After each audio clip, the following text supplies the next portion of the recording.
el mensaje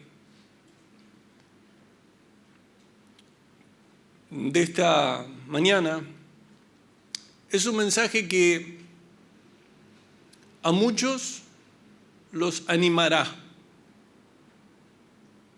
Saldrán animados de aquí, no por mis palabras, sino por la obra del Espíritu Santo. Por la palabra de Dios que va a ser expuesta.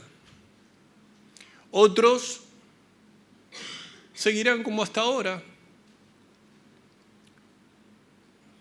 Escucharán y no creerán. Y es el deseo de mi corazón que muchos de los que se encuentran en esa situación, que escuchan la palabra de Dios pero no la creen, hoy, finalizando este año, la escuchen, la creen y vivan en consecuencia. ¿Cuántos dicen amén? Acompáñenme por favor en esta mañana al Evangelio de Mateo, al capítulo 14.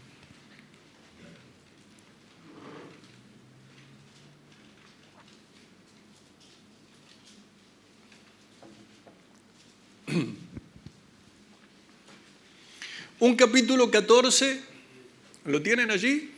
Un capítulo 14 que comienza allí en el Evangelio de Mateo con la muerte de Juan el Bautista, ¿verdad?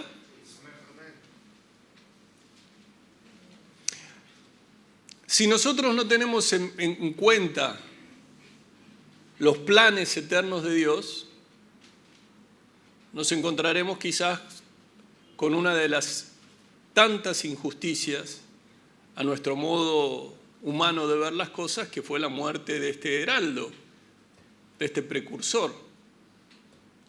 Un hombre que anheló caminar en santidad, un hombre que la palabra de Dios dice que fue lleno del Espíritu Santo en el vientre de su madre, alguien que predicó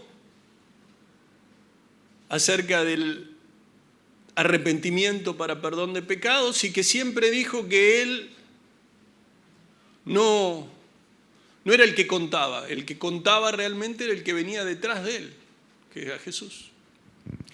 Sabemos que él, guiado por el Espíritu de Dios, se paró ante el pecado y lo expuso claramente, aún entre los gobernantes, y sabemos cuál fue su final. En una fiesta del todo perversa, gente perversa pidió su cabeza, fue decapitado. Si miramos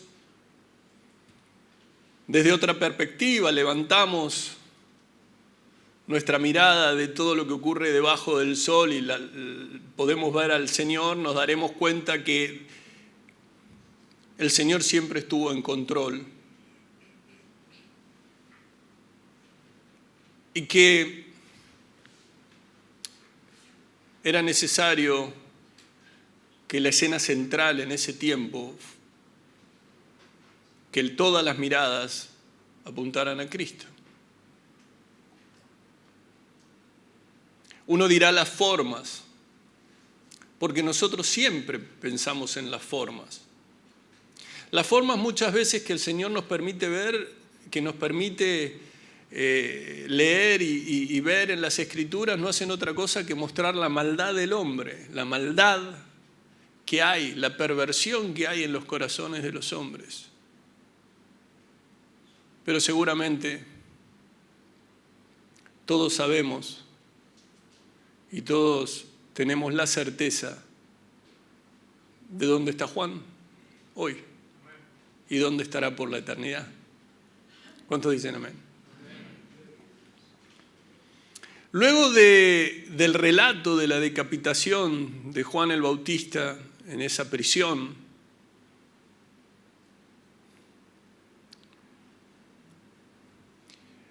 aquí en Mateo se presentan 3 milagros. 3 milagros que obviamente los 3 milagros están relacionados. Allí ustedes pueden ver a partir del versículo 13 al 21 la alimentación de los 5.000, ¿verdad? Luego viene a partir del versículo 22 lo que en el Evangelio de Juan es la quinta señal, que Jesús anda sobre el mar, y finaliza el capítulo 14 diciendo que Jesús, o mostrándonos cómo Jesús sana a los enfermos en Genesaret. Antes de leer estos 3 versículos, vamos una vez más a decirle al Señor que Él, que conoce todas las cosas y conoce nuestro corazón, nos guíe en todo lo que sea expuesto y en todo lo que ocurra en nuestra mente, en nuestro corazón. Amado Padre, una vez dándote gracias, una vez más, Señor, sabemos que de nada sirve que hagamos las cosas en nuestras fuerzas, Señor. Necesitamos tu ayuda, necesitamos la ayuda del Espíritu Santo para comprender, para ver mejor con claridad, para amar las Escrituras y para vivir conforme a ellas. Te damos gracias en el nombre de Jesús. Amén.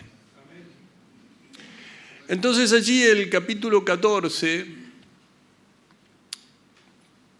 termina diciendo, los últimos 3 versículos, vamos a leer desde el 34, y terminada la travesía, vinieron a tierra de Genesaret. Cuando le conocieron los hombres de aquel lugar, enviaron noticia por toda aquella tierra alrededor y trajeron a él todos los enfermos, y le rogaban que les dejase tocar solamente el borde de su manto, y todos los que lo tocaron quedaron sanos. Ese capítulo termina con gente que se entera que Jesús estaba allí en la región y que acude a él buscando sanidad física. ¿Cuántos hay hoy todavía que recurren, que llegan a Cristo buscando sanidad física? En realidad no están buscando un Salvador, están buscando sanidad física. Luego el Señor en su misericordia les da a conocer que Él es mucho más que alguien que les da sanidad física. Él es su Salvador. Amén. Pero nosotros hoy vamos a detenernos, a meditar en el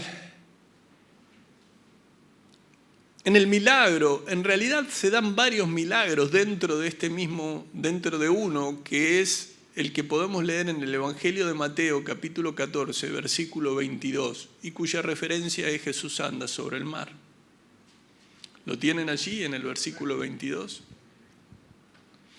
Yo una vez más los animo a que presten la necesaria y debida atención, que no se distraigan.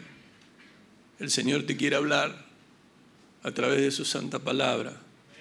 El Señor no quiere que termines el año de la manera en que estás, sino quiere que empieces el nuevo de la manera en que estás. Y es por su bondad, es por su amor, es por su misericordia, es por quién es Él. No tiene nada que ver con los méritos que pudiste hacer hasta hoy o que creas que vas a empezar a hacer a partir de mañana. Es por quién es Él. Leemos entonces el Evangelio de Mateo, capítulo 14, versículo 22. Y la santa palabra de Dios dice: enseguida Jesús hizo a sus discípulos entrar en la barca e ir delante de él a la otra ribera. Entre tanto, él despedía a la multitud. Despedida la multitud, subió al monte a orar aparte, y cuando llegó la noche estaba allí, solo. Y ya la barca estaba en medio del mar, azotada por las olas, porque el viento era contrario. El versículo 25 dice: mas a la cuarta vigilia de la noche Jesús vino a ellos andando sobre el mar. Y los discípulos, viéndole andar sobre el mar, se turbaron diciendo: un fantasma. Y dieron voces de miedo. Pero enseguida Jesús les habló diciendo: tened ánimo, yo soy, no temáis. Entonces le respondió Pedro y dijo: Señor, si eres tú, manda que yo vaya a ti sobre las aguas. Versículo 29, y él dijo: ven. Y descendiendo Pedro de la barca, andaba sobre las aguas para ir a Jesús, pero al ver el fuerte viento, tuvo miedo y comenzando a hundirse dio voces diciendo, Señor, sálvame. Al momento Jesús extendiendo la mano, asió de él y le dijo, hombre de poca fe, ¿por qué dudaste? Y cuando ellos subieron en la barca, se calmó el viento. Entonces los que estaban en la barca vinieron y le adoraron, diciendo, verdaderamente eres hijo de Dios. Muy bien. Jesús caminando sobre el agua se encuentra aquí, en este evangelio, en el evangelio de Mateo. También lo encontramos en Marcos y también lo encontramos en Juan. En los tres evangelios lo encontramos a continuación de la alimentación de los 5.000. Está la alimentación de los 5.000 y tanto en Mateo, Marcos como Juan luego viene este relato en el que Jesús anda sobre el mar. Hay algunas, o nos damos cuenta que tanto Mateo como Marcos encontramos algunas diferencias con lo narrado en Juan. No son diferencias que tengan contradicciones, sino datos adicionales que cada autor pensaba que eran importantes. Yo sé que ustedes lo saben, yo sé que ustedes lo conocen, pero una vez más lo digo, entre los primeros tres evangelios, los sinópticos, Mateo, Marcos, Lucas, como grupo, y Juan, no hay contradicciones, sino que se complementan, ¿no? No se contradicen, se complementan. Muy bien. En Juan, ustedes no lo busquen, en Juan encontramos que se indica un motivo. Juan capítulo 6, versículo 14-15, dice que aquellos hombres entonces, viendo la señal que había hecho, esto es la alimentación, dijeron, este verdaderamente es el profeta que había de venir al mundo, pero entendiendo Jesús que iban a venir para apoderarse de él y hacerle rey, volvió a retirarse al monte solo. Entonces, tanto Mateo y Marcos nos revelan el propósito de Jesús de apartarse de la multitud para orar, pero solamente Juan nos muestra cuál fue el motivo, ¿no? Una vez más, el verdadero carácter del milagro que el Señor había realizado en esa alimentación no se comprendió. Ellos pusieron la mirada no en lo que el Señor quería mostrarles, básicamente quién era, sino que ellos pusieron la mirada en el milagro. Y así ocurre. Tantísimos han pasado por distintas situaciones en su vida en donde claramente Dios obró un milagro de sanidad, un milagro de restauración, un milagro, algo sobrenatural de parte de Dios recibiste, pero no pusiste la mirada en el Señor, no pusiste la mirada en seguir a ese por el cual fuiste beneficiado, sino que por el contrario te quedaste simplemente en el hecho y muchas veces hasta con ingratitud. Aquí en Mateo capítulo 14, versículo 22, la palabra de Dios nos dice que enseguida Jesús hizo a sus discípulos entrar a la barca. Esta palabra hizo, que leemos tanto aquí en Mateo como en Marcos, es una palabra que significa mandar a hacer en el sentido de obligar. Habla de imponerse, habla literalmente de forzar. Habla de que el Señor de alguna manera les mandó, les forzó a que ellos entraran en la barca. Esta palabra se encuentra en otros lugares. Y en otros lugares nos damos cuenta quizás de la fuerza que toma, ¿no? Por ejemplo, en Hechos, en el libro de Hechos, ustedes saben que el apóstol Pablo reconoce que mientras fue fariseo, era un enemigo furioso del cristianismo. ¿Cuántos saben que fue un enemigo furioso del cristianismo? Y allí en Hechos 26, versículo 11, por ejemplo, encontramos que dice, y muchas veces castigándolos en todas las sinagogas, los forcé a blasfemar. Y es esta palabra.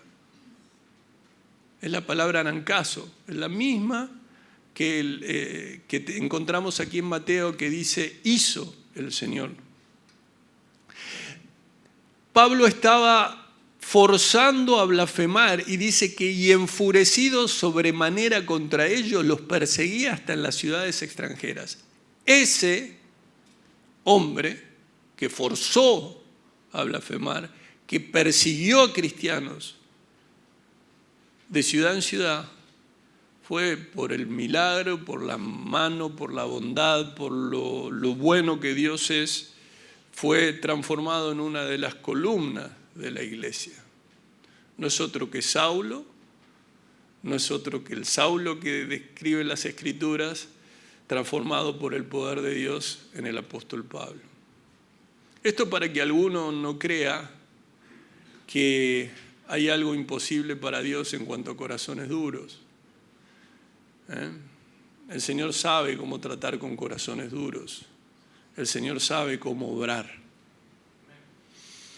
Entonces allí nos encontramos con que el Señor en Mateo 14, 22 dice que el Señor hizo entrar y entre tanto que Él despedía a la multitud y algunos de los que estaban allí, de sus discípulos, le habrá dicho, ¿y por qué no despide el Señor? ¿No? ¿Qué pasó? No se olviden que ellos generalmente estaban con el Señor y querían estar con el Señor y cuando el Señor le dijo, vayan, ¿y dónde está? ¿Qué pasa? ¿Por qué nos despide? Porque claramente en Marcos se nos dice que después Jesús mandó a sus seguidores a que subieran al bote. Ellos quizás no entendieron bien, pero aún así le obedecieron. Y eso es un ejemplo a seguir. Jesús te da una orden, Jesús te da un mandato y vos no entendés bien por qué. Pero obedecele. Obedecé la palabra de Dios, aunque vos no le entiendas bien por qué. Hay algunas cosas que uno lee en la palabra de Dios, hay veces que me han dicho, pero pastor, esto es como muy exagerado. Ante tus ojos sí, ante tu corazón probablemente caído también, pero ante los ojos de Dios es lo mejor para vos, por eso el Señor te llama a vivir de esa manera. ¿Por qué? Porque claramente el Señor conoce todo, nosotros conocemos todo mal. Él conoce todo, nosotros conocemos parte, porque no conocemos todo, y de esa parte, lo que conocemos, lo conocemos mal. Por eso necesitamos ser renovados en nuestro entendimiento al llegar a Cristo. Y por eso muchos se quedan allí en esa niñez permanente. ¿Por qué? Porque si bien llegan a Cristo, nunca siguen obedeciéndole a Dios y su entendimiento queda allí, siempre con las cosas básicas.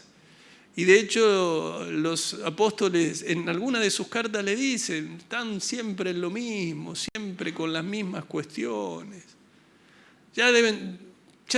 Tienen que ser maestros, sin embargo están siempre en el ABC, no cambian. Ese no cambiar es porque uno no crece si no obedece. No entiende más si no obedece. Si vos estás con muchas cosas que seguís sin entender, es porque nunca tuviste una disposición para obedecer. Porque a mayor obediencia, mayor es la revelación que Dios te da acerca de sus mandatos, de su palabra.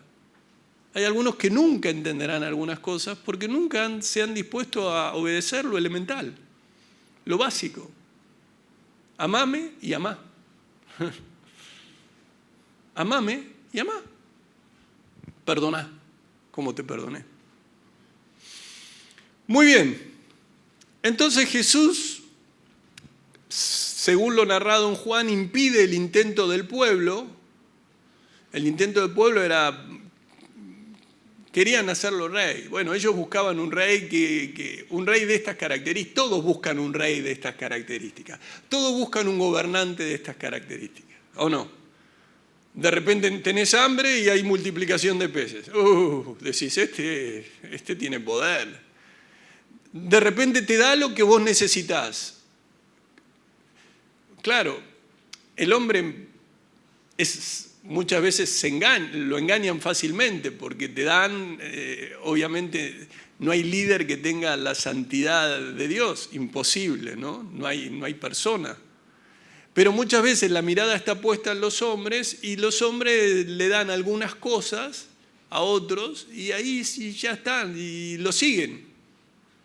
Bueno, acá no era la excepción. Ellos recibieron algo y pensaron que era otro líder, uno de los tantos líderes que, llegado el momento, les había dado dádivas.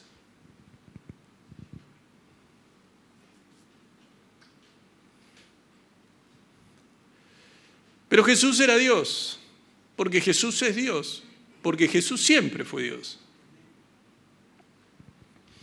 Entonces, si bien ellos dijeron, si puede hacer esta multiplicación, seguramente, si puede sanar, seguramente, no necesitaremos más, quizás trabajar para comer, quizás no necesitaremos pasar por enfermedades, nos sanará, iremos con Él y nos sanará. ¿Y qué ni hablar? Con el poder que tiene, se acabó el Imperio Romano. Basta que nos dirija y cae el yugo de Roma, que en realidad era lo que ellos tenían en mente a la hora de pensar en un Mesías.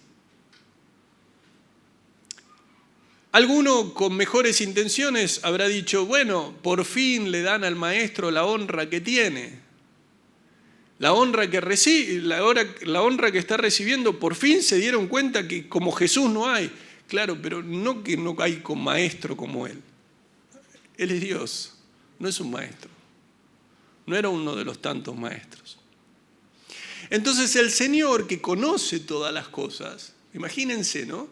Aleja a los discípulos de la situación. ¿Por qué? Porque el Señor conocía a cada uno de los discípulos y puede leer lo que pasa en sus mentes y en sus corazones. Porque, vamos, no seamos ingenuos en algunas cuestiones.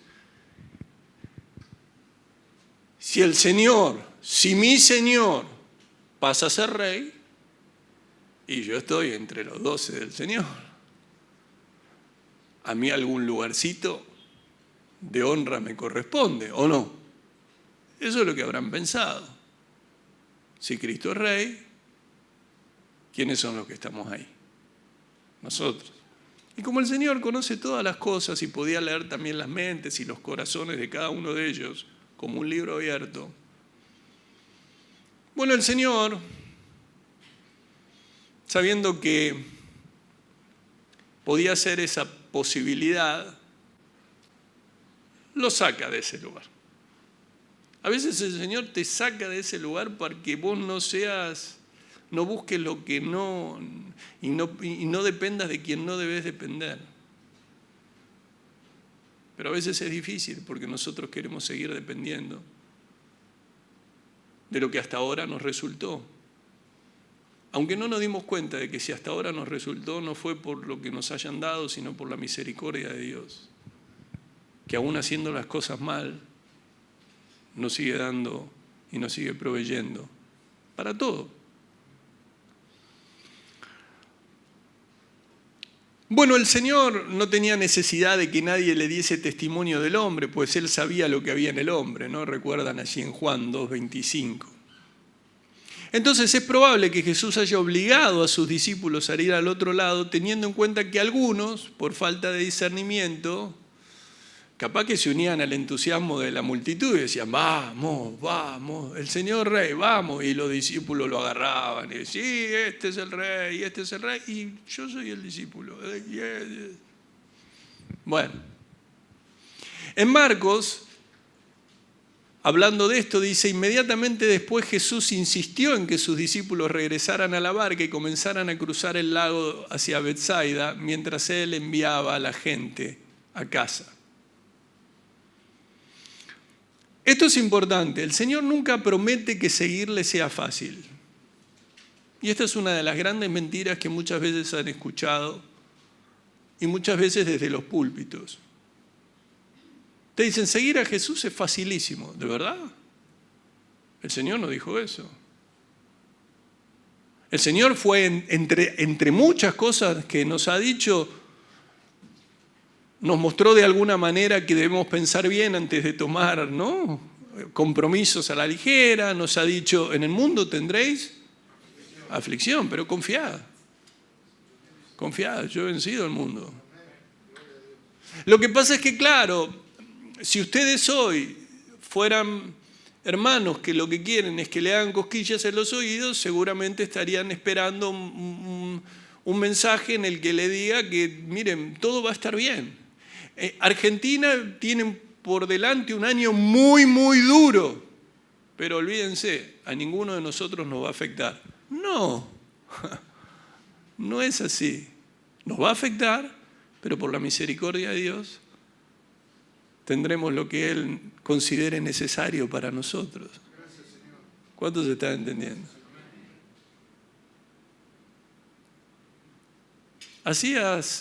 Siempre fue así en la Biblia. Entonces,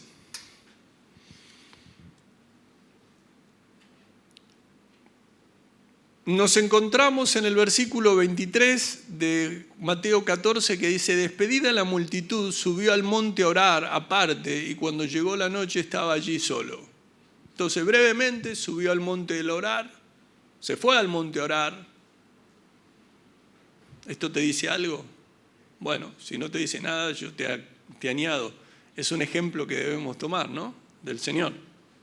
Imagínate que si Jesús tomaba y se apartaba para orar, ¿cuánto más nosotros debemos hacerlo? ¿O no? O que lo haga Jesús nomás. No, nosotros también. Todo hijo de Dios, toda hija de Dios debe anhelar estar a solas con su Padre. Anhelar. Cuando vos tenés una buena relación con tu papá terrenal, le decís: papá, nos vamos a tomar un café. Papá, vamos a tal lado. Papá, te invito a... Digo, cuando ya estás grande, ¿no? Cuando sos chico, no le vas a decir. Oh, sí, yo le decía: papá, vamos a tomar un helado. Bueno, llévame. Pero digo, ¿qué quiero decir con esto? Qué lindo, ¿no? Cuando sembraste a tal punto que tus hijos quieren estar con vos. Y qué triste es cuando tus hijos quieren estar con vos porque no les queda otra. Muchas veces hasta porque los amenazás. Hay quienes amenazan a sus hijos. Vos tenés que estar acá y tenés... Qué lindo cuando... ¿Cómo puede ser que mi hijo no me venga a ver nunca? No está bien eso, ¿eh? Hay que tener una buena relación con los padres. Pero muchas veces los padres han establecido una conducta tan áspera con los hijos que los hijos, en cuanto pueden y tienen cuántos hombres y mujeres han tomado decisiones apresuradas para huir de un lugar. ¿Cuántas veces se ha escuchado a lo largo de la historia: me casé para no estar más en el hogar de mis padres? Para huir. ¿Lo han escuchado ustedes o no? Tristemente. Pero nosotros que tenemos el corazón lleno de Dios, claramente que Dios ha restaurado, amamos a nuestros padres, y si vos tenés una relación con tu padre, bueno, no te costará tanto entender que así como disfrutás de estar con tu Padre terrenal, qué lindo que es disfrutar con el Padre celestial. Y si no disfrutás con el Padre terrenal, tenés la plena certeza que con el celestial sí vas a disfrutar. ¿Sí? Muy bien. Entonces, necesitamos estar a solas con el Señor. A medida que vos estás a solas y pasás tiempo con el Señor y su palabra, empezás a tener una perspectiva diferente de las cosas. Empezás a ver de otra manera. Y debemos tener mucho cuidado porque hay un peligro, ¿no? Y el peligro que sobre todo está en este tiempo es que haya personas que se encuentren tan ocupadas como para no tener tiempo para buscar de Dios, para buscar la presencia de Dios, para buscar la dirección de Dios.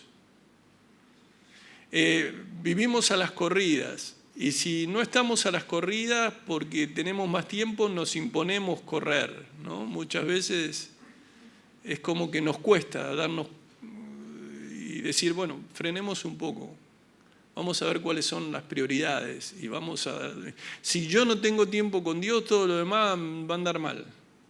No voy a tener claridad a la hora de vivir, de ver las cosas, de tomar decisiones. Entonces la palabra de Dios nos señala una y otra vez la necesaria dependencia que debemos tener, ¿o no? Nosotros somos dependientes de Dios. Cuando la palabra que se utiliza allí, cuando dice que subió al monte a orar aparte, esa es la palabra proseujomai, conocida por todos nosotros, que se utiliza siempre de oración a Dios. Es el término más frecuente que se utiliza para ello, especialmente en los sinópticos y en Hechos, ¿no? Entonces el Señor despidió a la gente, subió a las colinas a orar solo, mientras estaba allí cae la noche. Y recuerden que orar a Dios es todo, ¿eh? Derramar tu corazón implica agradecer, implica adorar, implica suplicar. La Biblia nos da y está lleno de situaciones del Antiguo, del Nuevo Testamento, en donde encontramos personas orando.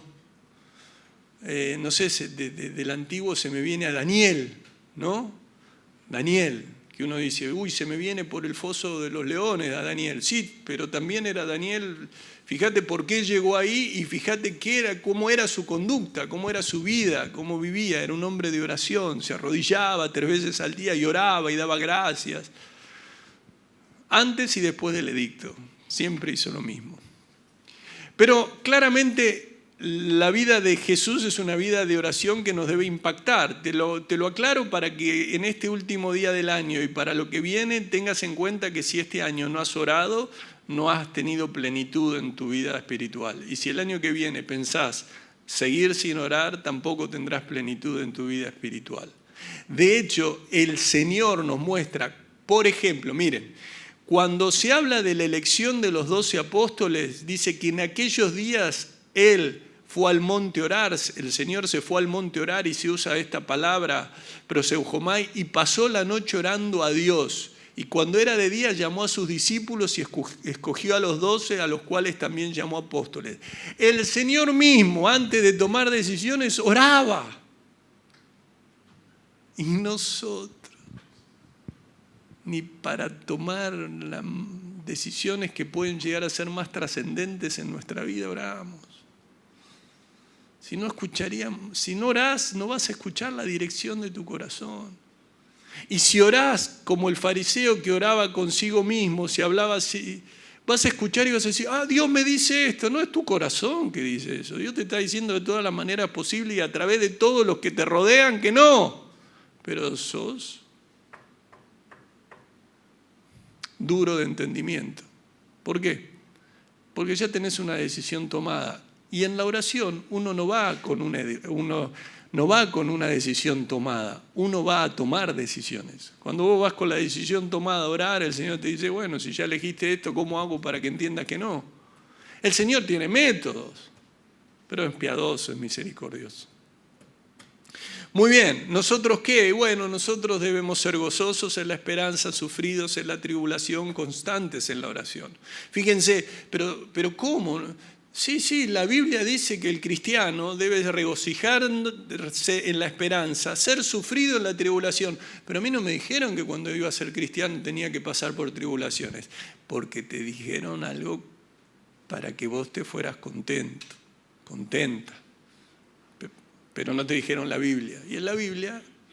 Y después descubriste que la tribulación venía, después descubriste que venían los momentos difíciles. Y ahí dijiste, ¿qué pasa? Y muchos se ofenden con Dios, porque Dios me falló. No te falló Dios, te enseñaron mal la palabra. La palabra siempre nos dijo que íbamos a tener que atravesar, pero que confiemos porque el Señor en medio de la tribulación está, en medio del dolor está, siempre está. ¿Cuántos dicen amén? Muy bien. Ahora, fíjense que en el versículo 24 dice que ya la barca estaba en medio del mar, azotada por las olas, porque el viento era contrario. Cuando estos discípulos cruzaban el lago en dirección de Cafarnaún, se vieron atrapados por una tormenta, un chaparrón repentino. ¿Te pasó alguna vez un chaparrón repentino? ¿A cuántos le agarró un chaparrón repentino? Yo recuerdo que el 24 por la noche, ya 25, en un momento hubo un relámpago que pareció que... no sabíamos, ¿no? No sabíamos si había sido en la puerta, al lado. Claro, a la mayoría de los que les pasó esto, estaban a lo mejor en sus casas o estaban... Algo muy diferente que te agarre en el mar, ¿no? A mí no me agarró, pero supongo.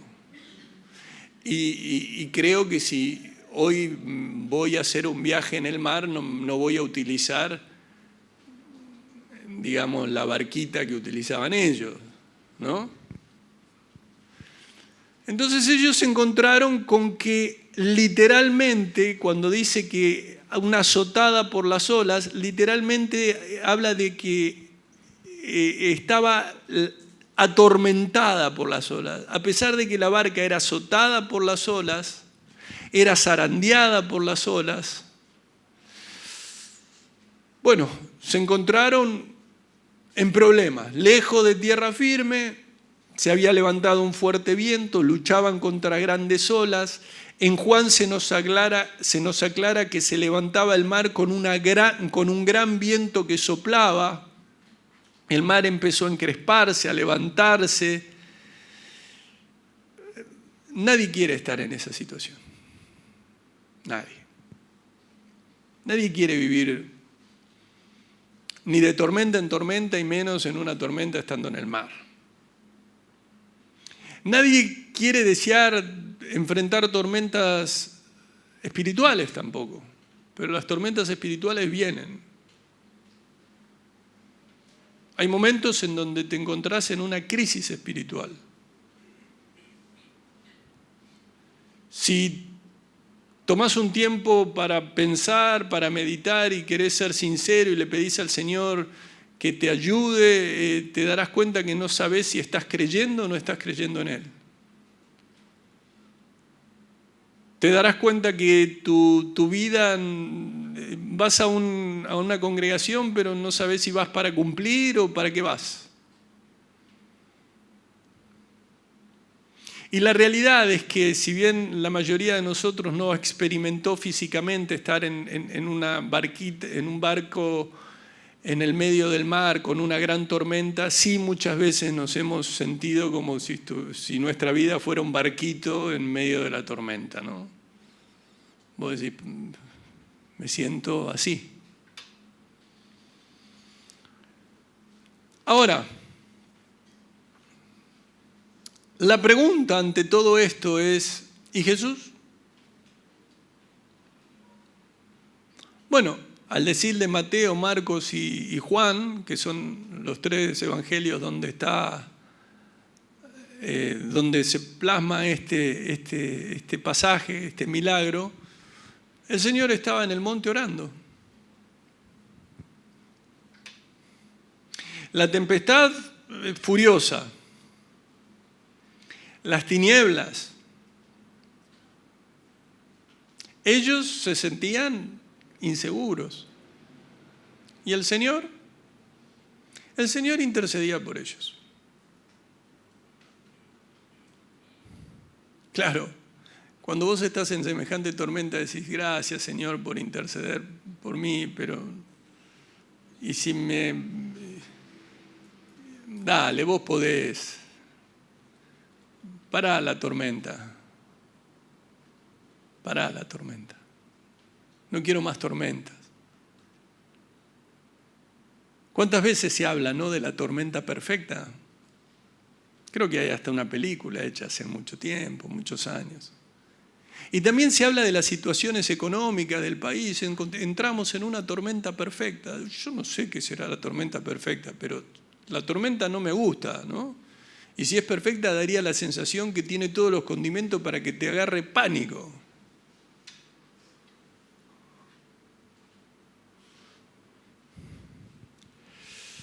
Bueno, no era muy diferente a cómo se encontraban ellos. Versículo 25, mas a la cuarta vigilia de la noche Jesús vino a ellos andando sobre el mar. Sucede de repente, piensen que los discípulos habían salido en algún momento entre las 6 y las 9. 6 de la tarde, las 9 de la noche, habían empezado allí el viaje. Y de acuerdo con Mateo y con Marcos, la cuarta vigilia es 3, 6 de la mañana. O sea, habían pasado unas horas, unas horas. A eso de las 3 de la madrugada, Jesús se acercó a ellos caminando sobre el agua. Versículo 26. de Mateo 14. Y los discípulos, viéndole andar sobre el mar, se turbaron, diciendo: un fantasma. Y dieron voces de miedo.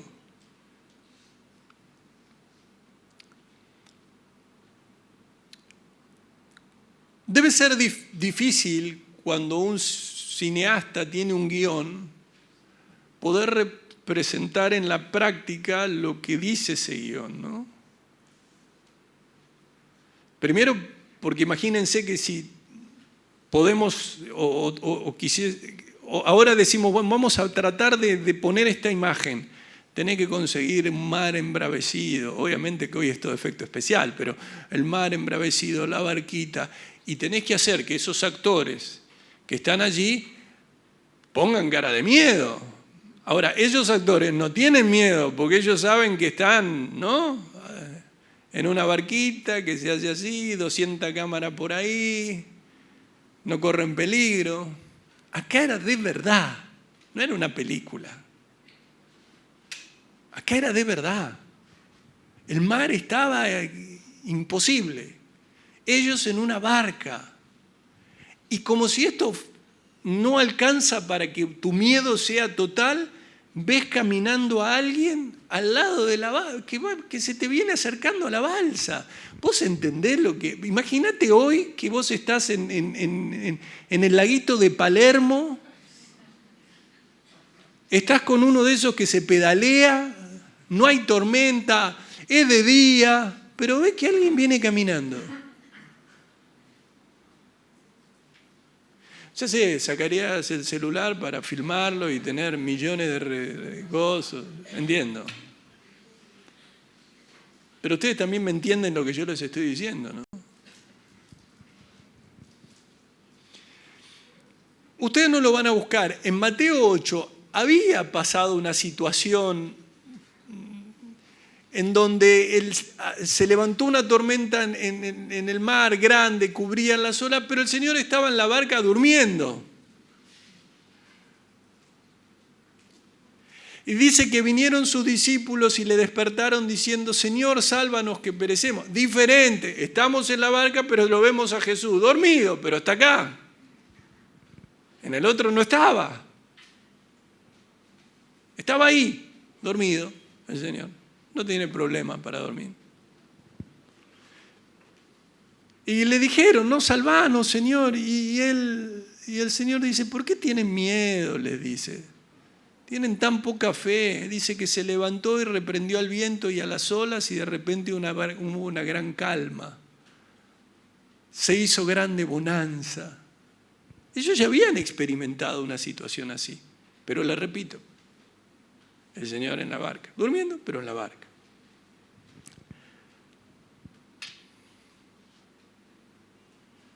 Ahora, claro,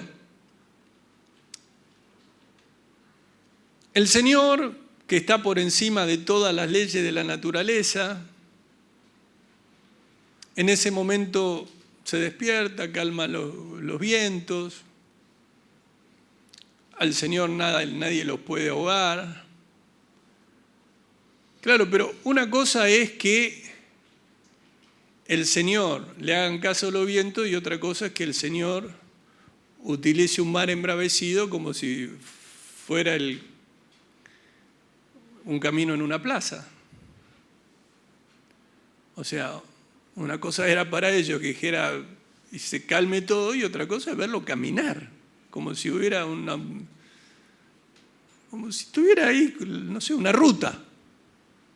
Entonces ellos debían aprender que el Señor no estaba limitado por nada, ni está limitado por nada. Y eso es lo que también nosotros debemos aprender. Pero no debemos aprender para que nos quedemos con ese concepto de decir: sí, yo sé, Dios todo lo puede. No, todos los atributos de Dios están al servicio, porque Él así lo quiso y porque Él es bueno, de sus santos, de la iglesia. Dios obra a favor de su pueblo. Ahora, con respecto a estos discípulos, en Marcos, capítulo 6, versículos 47 y 48, no lo busquen, es el pasaje paralelo. Dice que al venir la noche la barca estaba en medio del mar y él solo en tierra. Y viéndole remar con gran fatiga porque el viento les era contrario, cerca de la cuarta vigilia de la noche vino a ellos andando sobre el mar y quería adelantárseles. Hola.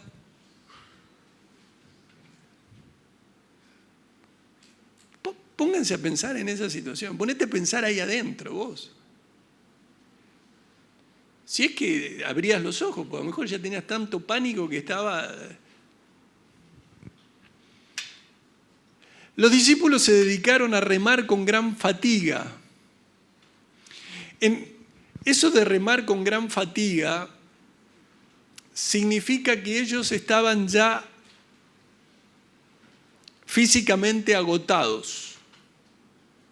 Los discípulos habían remado varias horas. Los discípulos habían intentado desesperadamente alcanzar la costa, pero remaban contra el viento, porque el viento les era contrario. Entonces, cuando vos remás contra el viento,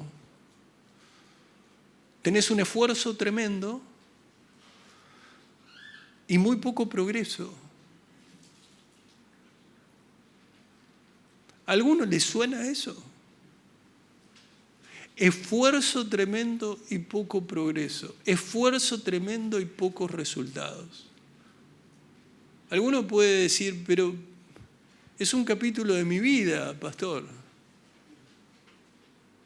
Me esfuerzo y no progreso. Me esfuerzo y me siento como que cada vez están las cosas peor. Me esfuerzo y en vez de ir ganando cosas, voy perdiendo cosas. Bueno, ahí hay que ver lo que el Señor te quiere enseñar en todo eso, ¿no? Pero lo cierto es que muchas veces nosotros lo que consideramos pérdidas son ganancias a los ojos de Dios. Vos decís, perdí tal cosa, y el Señor dice, no ganaste, aunque ahora no te puedas dar cuenta. Bueno, en Juan se nos dice que, no voy a entrar en detalles, pero en Juan se nos dice que con todo lo que ellos remaban, habían hecho entre 4 y 5 kilómetros. Y después de horas y horas de remar. Ahora, lo importante es que Jesús nunca se había olvidado de los discípulos. Lo importante es que el Señor planeaba ayudarlos en el tiempo perfecto. La tormenta, si para ellos era perfecta, no entendían que el Señor tiene un tiempo perfecto. Nosotros pensamos muchas veces, uy, mira, se nos juntó todo. Y el Señor dice, yo voy a poner mi mano visible, porque el Señor nos sostiene en todo tiempo, pero a nosotros nos cuesta somos duritos a la hora de entender cómo el Señor viene obrando. Hasta que de alguna manera vemos algo muy llamativo de parte del Señor y decimos, Señor, pusiste tu mano, ¿no? Yo te vengo sosteniendo siempre, aun cuando vos no te das cuenta. Pero el Señor tiene un tiempo perfecto, el Señor no actúa apurado. Los que actuamos apurados y cometemos muchos errores somos nosotros. Por eso nunca te apures a la hora de tomar una decisión, siempre escuchá el consejo. Si podés tenerlo, escuchá el consejo. Yo sé que el hombre tiende a pensar que se la sabe todo, pero es sabio escuchar el consejo. El consejo no, cualquier consejo no, un buen consejo, un consejo bíblico. Así que ese Dios omnipotente, soberano, llega. Antes de ir a la parte medular, yo les quiero recordar que muchos de los que estaban allí eran hombres de mar, eran pescadores, avesados. Ustedes deben recordar cuando respondiendo Simón le dijo, Maestro, toda la noche hemos estado trabajando y nada hemos pescado, mas en tu palabra echaré la red. Hombres acostumbrados a pasar la noche en una barca en el mar. Hombres acostumbrados a estar en tormentas en el mar. No era como si nos ponen a nosotros. Ellos conocían ese lugar, conocían las barcas, conocían lo que sucedía, conocían todo. Conocían las tormentas, conocían lo que es pasar por una noche, conocían lo que es la fatiga, conocían correr peligros. Lo que ninguno había podido ver hasta ahora era una figura humana caminar sobre las aguas. Eso sí que no conocían. Eso era otra cosa, los sorprendía. Y es por eso que en el versículo 26 dice, los discípulos lo vieron, pero no lo reconocieron. Llenos de miedo, gritaron, ¡un fantasma! Y la palabra fantasma es un espectro. Miraban al Señor Jesús, miraban a su Salvador, pero pensaban que veían un espectro infernal. Mirá lo asustado que tenés que estar para no darte cuenta que es Dios el que te quiere ayudar y no el enemigo. Mirá lo penoso que es cuando un cristiano ha perdido el discernimiento y en vez de buscar la ayuda de Dios, empieza a recurrir a los lugares propios del ocultismo.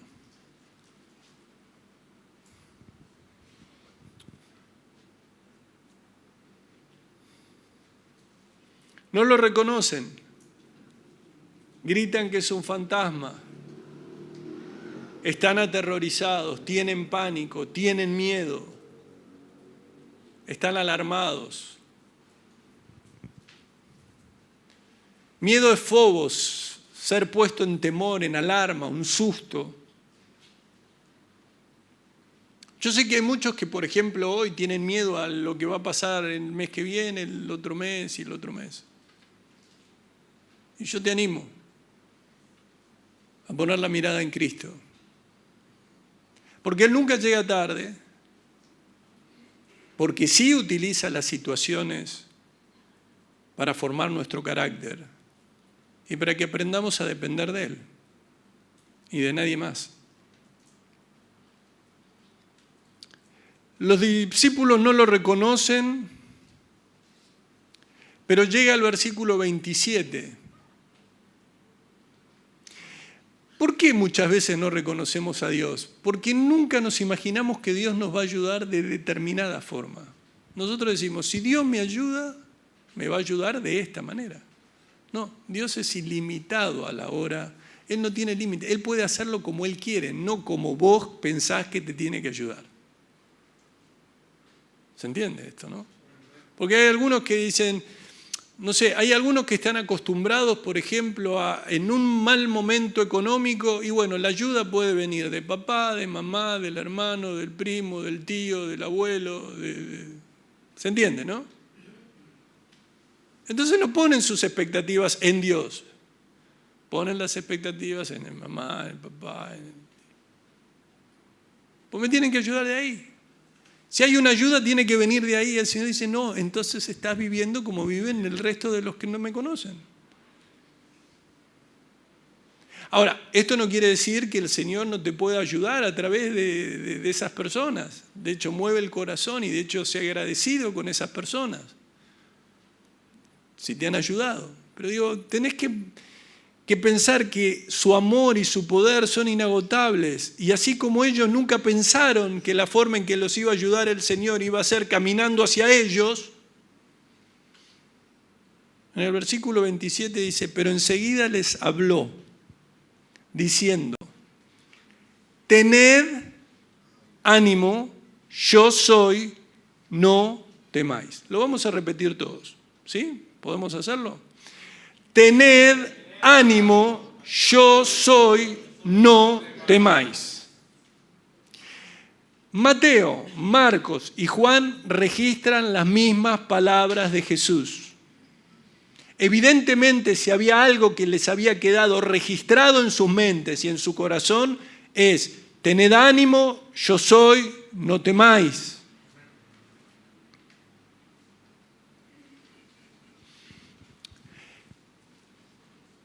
Ese tened ánimo, esta orden, siempre va unida en los evangelios. Cuando hay una persona que está experimentando una situación de temor,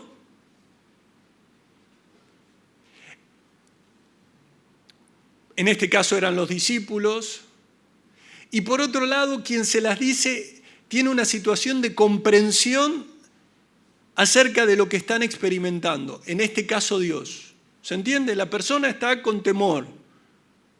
Fíjense que también hubo un momento en donde se narra que Jesús sana a un paralítico. Dice, entonces entrando Jesús en la barca pasó al otro lado y vino a su ciudad. Y en Mateo 9:2 dice, y sucedió que le trajeron un paralítico tendido sobre una cama. Y al ver Jesús la fe de ellos, dijo al paralítico, ten ánimo, hijo, tus pecados te son perdonados.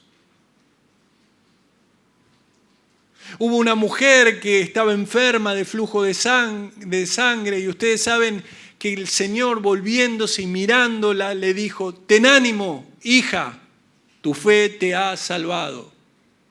Y la mujer fue salva desde aquella hora. Entonces, siempre que el Señor te dice ánimo, ten ánimo, o escuchás esas palabras de ten ánimo, ten en cuenta de que el Señor te lo llama a decir, pero porque el Señor comprende la situación, porque el Señor va a hacer algo con la situación.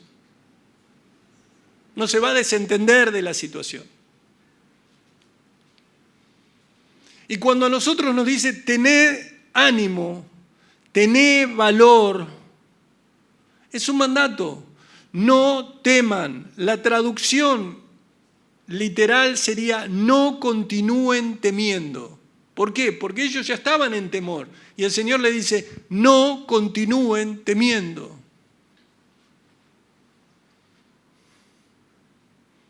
¿Cuántas veces encontramos en las Escrituras que Dios le dice a su pueblo, no temas, no teman? ¿Cuántas veces encontramos esas palabras de consuelo y de ánimo?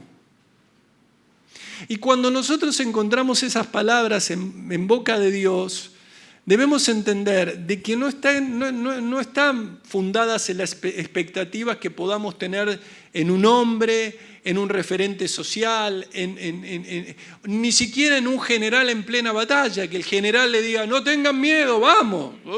Bueno.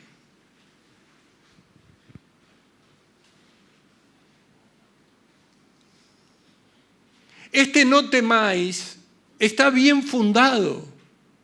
¿Por qué? Porque cuando el Señor te dice no temas, el Señor está con vos. No se trata de un hombre, sino que se trata de Jesús, el poderoso creador y sustentador del universo. Se trata este es un mensaje que es claro.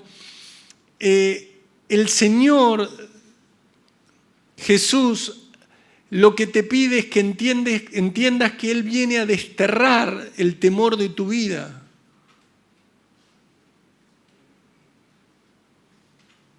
Ese no temas está anclado en el poder de Dios, un poder sin límites, en el amor de Dios.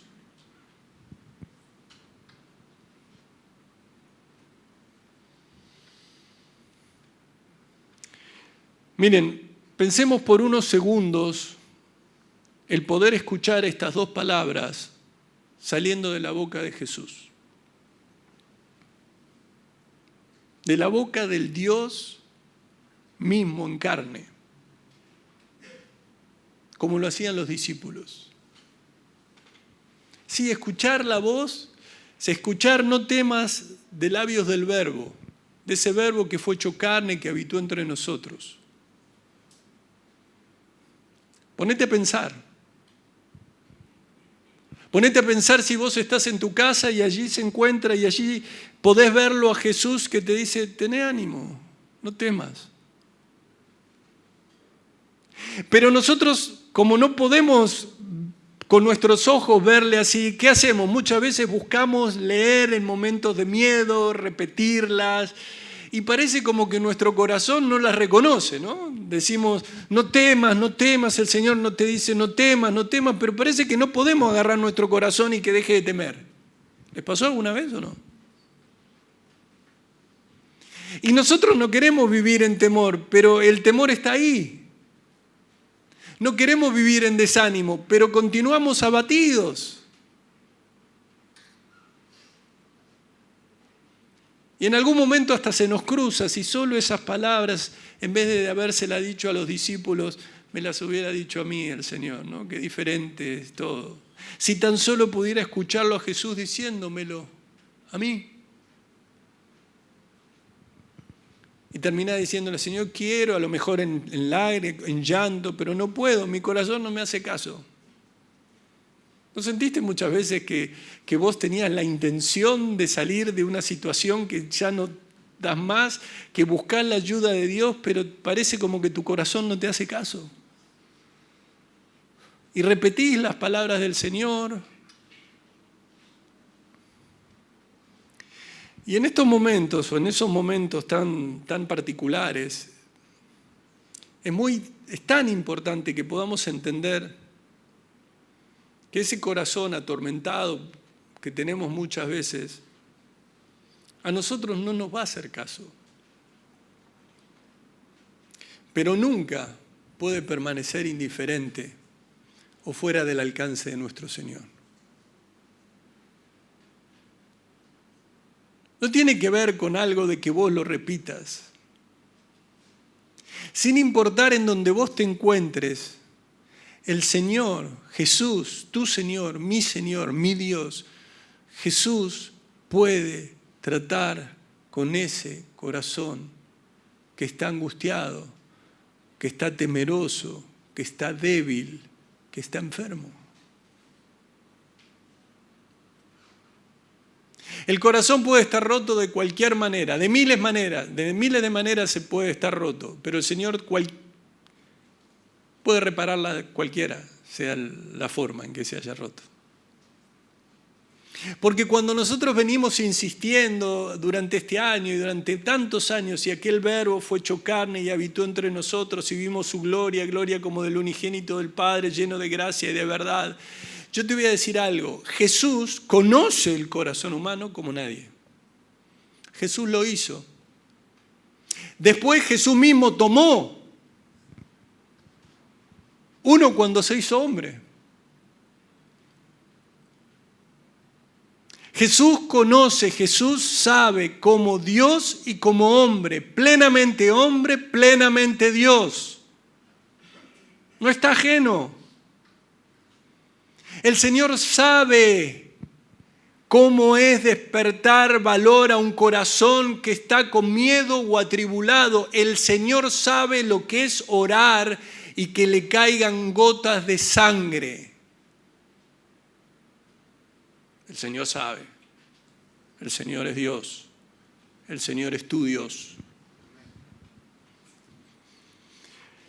Es por el sacrificio perfecto de Cristo que a tu corazón, que a mi corazón, que a nuestra vida se nos ha concedido el perdón. Teníamos un corazón culpable y ha sido perdonado. Mira todo lo que sabe el Señor de tu corazón. Es por los méritos de Cristo que esos corazones sucios que tenemos, pasamos a tener un corazón limpio. El Señor ha derramado su sangre para perdón de pecado. ¿Quién como Jesús para conocer lo que es traer un gozo a un corazón triste? ¿Quién? ¿Quién como Jesús para dar fuerzas a un corazón que está débil? ¿Quién como Jesús para dar de su paz a un corazón que está afanado, agitado, ansioso? ¿Quién como Jesús para restaurar un corazón roto? ¿Quién como ese Dios que no cambia para que entendamos que los sacrificios de Dios son el espíritu quebrantado, al corazón contrito y humillado no despreciarás tu Dios? Salmo 51, 17. Ahora, ¿sabés cómo elige hacerlo el Señor? ¿Sabés cómo eligió hacerlo cuando estaban ellos en esa barca? ¿Y cómo sigue eligiendo el Señor hacerlo? Hablando. ¿Sabés qué le dijo a ellos? No temas. ¿Y qué es lo que hace? ¿Y qué es lo que te dice? ¿Y qué es lo que quiere el Señor que hagamos cuando nuestros corazones están débiles, se están secando? Vos decís, no sé qué le pasa, parece como que se va marchitando mi corazón. Jesús nos llama a volver a escuchar sus palabras y creerlas. Por eso vos elegís la forma en que lees, no temas, soy yo. ¿Quién creó nuestros corazones, amados? ¿Quién los creó? ¿Quién los creó? El Señor creó nuestros corazones. Ahora, cuando el Señor creó nuestros corazones, cuando Dios creó nuestros corazones, los hizo de tal manera que nuestros corazones son susceptibles al toque de sus palabras. A lo mejor quedan indiferentes a tus palabras. Dale, corazón, vamos, corazón, dale ánimo, corazón, vos podés, corazón. Sí, no, nada. La nada misma. Pero no al toque de las palabras de Dios. Porque allí obra el Espíritu Santo. Porque allí es que cuando nuestra fuerza decae, cuando estamos siendo debilitados, es cuando recibimos las palabras esas llenas de gracia, llenas de perdón, llenas de amor. Ahora, ¿qué pasa? ¿Y por qué a veces uno dice, pero a mí no, yo no sé qué hacer, pastor, usted me está diciendo todo esto, pero sigo yo voy. Mira, hay momentos de dolor en donde sin darnos cuenta muchas veces nos inclinamos a menospreciar el poder de las palabras de Dios, de la santa palabra de Dios. ¿Cómo? Es como que abrimos un abanico de opciones, un abanico de posibilidades. Nos encontramos en tal estado, ¿no? Nos encontramos en un estado de miedo, de debilidad, y abrimos ese abanico de opciones y empezamos a ver de qué manera creemos que vamos a encontrar la salida. Hay muchas personas que dicen, yo me siento mal y cuando me siento mal salgo a comprar cosas. Es como que me siento aliviado al comprar cosas. Hay otros que dicen, yo me siento mal y quiero hacerme un viajecito. Ya claro, gastó plata y se sigue sintiendo mal, viajó por donde vaya y se sigue sintiendo mal. Hay otros que cuando se siente mal dicen, no, es momento de entretenimiento. ¿Cómo estás, Col? No estoy bien. ¿Y qué voy a hacer? Me espero una serie de 8 capítulos seguidos en alguna de streaming. Y cuando terminan las 8 se encuentra llorando por cómo estaba y llorando por lo que vio.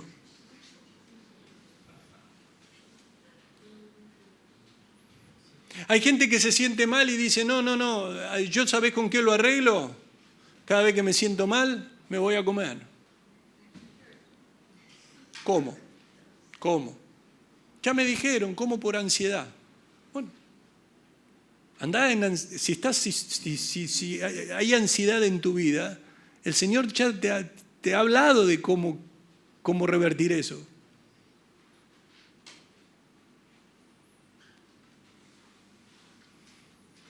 Y lo más triste y lo más peligroso es que muchos se vuelcan al ocultismo, a cosas que parecen inofensivas pero son peligrosas. Nada me sale bien, voy a recurrir a alguien que me corte, que me destrabe, Aunque parece increíble, algunos de los que van a congregaciones todavía siguen creyendo en esas cosas. Y no solo creen, sino que creen en tantísimas supersticiones. Así que deben tener mucho cuidado porque la brujería es real, porque las prácticas diabólicas son reales, porque el satanismo son reales, porque las falsas religiones son reales y no son inofensivos, son peligrosas. En Levítico 19:31 dice, no os volváis a los encantadores, ni a los adivinos, ni los consultéis contaminándote con ellos, yo Jehová vuestro Dios. Y para ir terminando te digo, cuando el Señor nos dice ten ánimo y presten mucha atención, cuando el Señor te dice ten ánimo, yo soy, no temáis, cuando el Señor nos habla con estas palabras que son comunes y nos quiere llevar a que podamos darnos cuenta de quién es Él, El Señor no está diciendo, escuchá y seguí a tu corazón.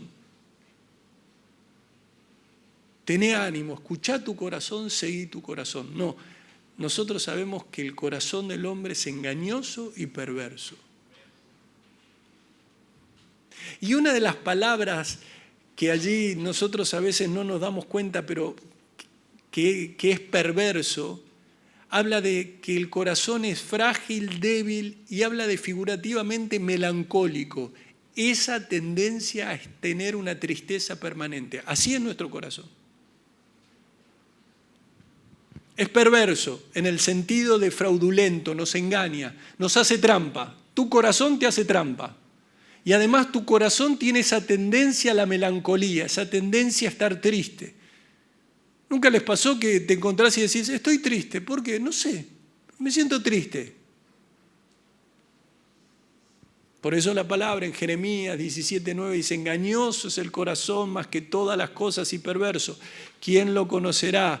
Y obviamente sabemos que el versículo 10 dice, yo Jehová que escudriño la mente, que pruebo el corazón para dar a cada uno según su camino, según el fruto de sus obras.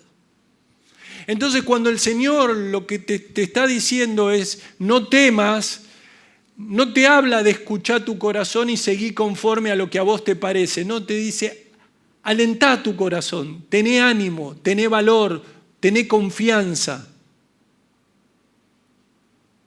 ¿Y sabés quién te dice, ten ánimo? Ten ánimo, dice, yo soy. Yo soy. No es un hombre, es Dios.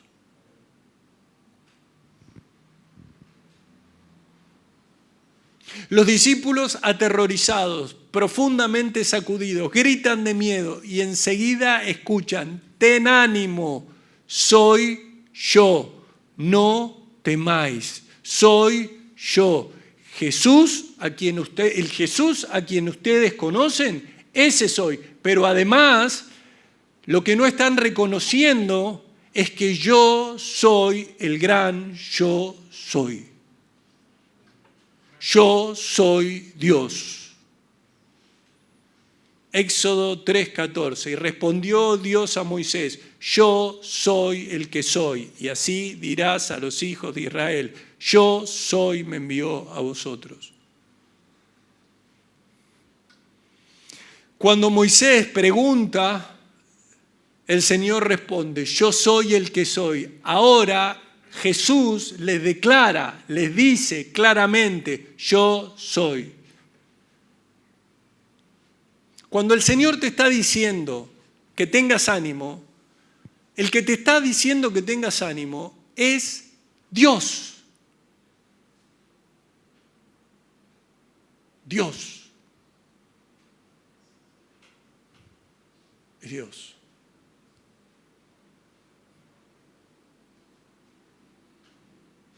Tu corazón a tus palabras no responde, a las palabras de Dios responde. Estás pasando tiempo con la palabra de Dios. Porque la fe viene por el oír y el oír la palabra de Dios. Y no te estoy diciendo si pones allí la palabra de Dios de fondo en alguna radio. Estás pasando tiempo con la palabra de Dios.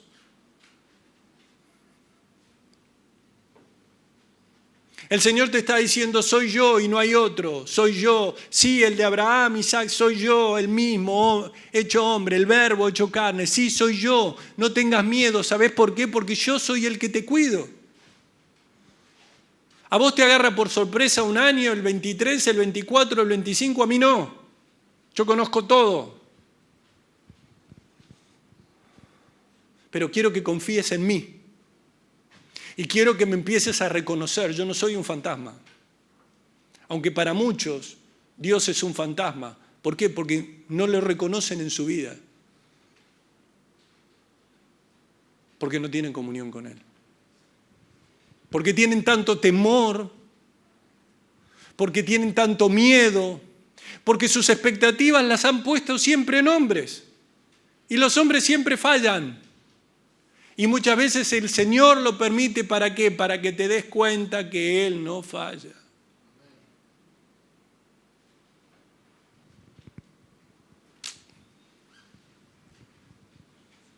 Yo soy el que soy. Él no solamente siempre es, sino también siempre es lo mismo. No cambia. No cambia. El Señor siempre está, el Señor siempre es el mismo. Su poder indestructible, su sabiduría infinito, su santidad no puede ser dañada, su amor incomparable.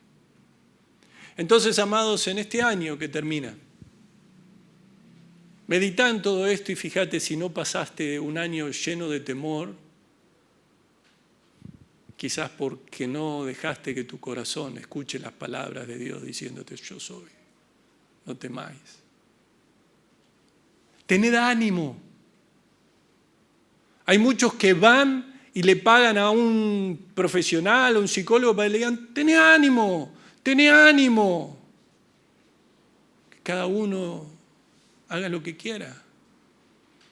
Yo lo único que te digo es que el único que puede infundir aliento, ánimo a un corazón debilitado, apocado, débil, es Dios.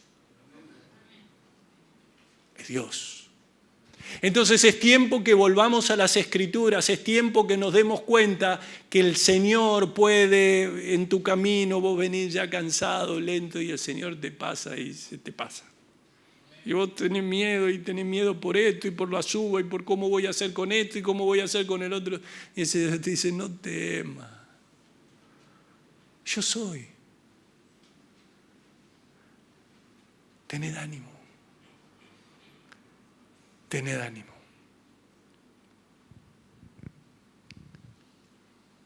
Termina que el Señor sube. Después está el episodio de Pedro, ya lo hemos leído. Y lo cierto es que cuando el Señor sube a la barca, llegan enseguida donde tenían que llegar. ¿Sabes por qué muchas veces no llegas nunca al lugar donde tenés que llegar? Porque estás viajando solo, no está Jesús con vos. Se te hace el camino como que decís: nunca llego, nunca llego, nunca llego. Y sí. Para llegar a algún lado hay que estar con Jesús, porque Jesús tiene el propósito y el Señor va teniendo las postas en nuestra vida. Mientras lo hagas en tus fuerzas, vas a estar como los discípulos, con miedo, fatigados, remando contra la corriente y dándose cuenta que sus esfuerzos no servían para nada. ¿Cuántos van a comenzar este año con estas palabras? Tened ánimo, yo soy, no temáis. Amén. Los invito a ponerse en pie.